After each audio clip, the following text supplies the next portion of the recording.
আমাদের সন্তানেরা রাস্তায় দাঁড়িয়ে সেদিন কি প্ল্যাকার্ডে এটা লিখেছিল যে আমরা একটা ফ্যামিলি কার্ডের জন্য আজকে রাস্তায় দাঁড়িয়েছি। আমরা যেন সংস্কারের কথাটা মাথায় নিতে পারছি না।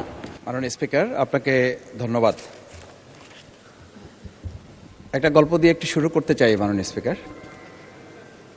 ছোট্ট গল্পটি হচ্ছে, রাজা তার উজিরকে বলে দিয়েছিল সকাল থেকে এটা কাজ করবা, এই কাজগুলো করবা। উজির বলেছিল যে আমাকে যে কাজগুলো বলেন কোনটা কখন গুরুত্বপূর্ণ কোনটা ছুটে যায় তার চেয়ে আপনি আমাকে একটা তালিকা করে দিলে ভালো হয়। একটা তালিকাও করে দিয়েছিল। তালিকা দেখে দেখে সে কাজ শুরুই করেছিল। হঠাৎ করে রাজার মনে হলো সে একবার শিকারে যাবে। ঘোড়ার পেটে উঠে যখন রেকাবে পা ঢুকিয়েছে, রেকাবে পা ঢুকালে পা আটকে গিয়েছিল। পাটা যখন ছুটাতে পারছিল না তখন সে উজিরকে বারবার ডাকছিল, আমার পাটা এখান থেকে বের করে দাও।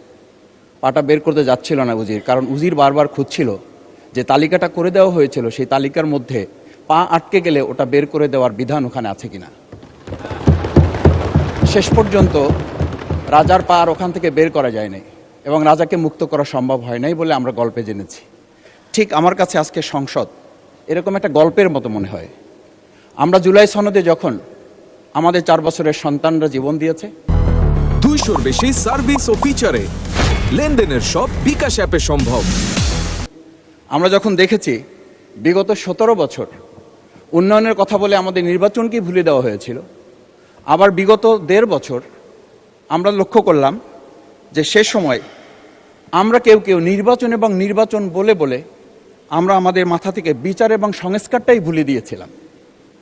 আবার এখন এসে আমরা দেখলাম যে আমাদের নখের কালি শুকাতে না শুকাতেই উন্নয়নের কথা বলে আমরা আবার জুলাই সনদটাকেই ভুলে দিতে বসেছি।